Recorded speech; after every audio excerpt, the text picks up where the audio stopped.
মুস্তাফিজুর রহমান একই ঝলক দেখালেন।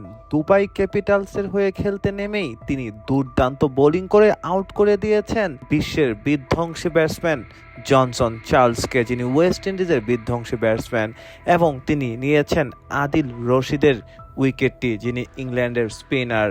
অর্থাৎ মুস্তাফিজুর রহমান এই টি-20 ম্যাচে 2 ওভার বোলিং করেছেন, মাত্র 13 রান দিয়েছেন এবং 2টি উইকেট পেয়ে তার দলকে তিনি জিতিয়েছেন।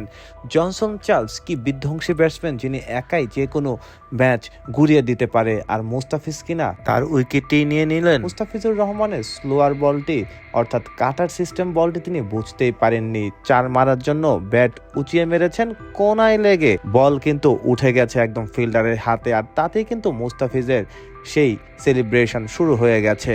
তারপরে তার নিয়ন্ত্রিত বোলিংয়ে কেউই সুবিধা করতে পারেনি।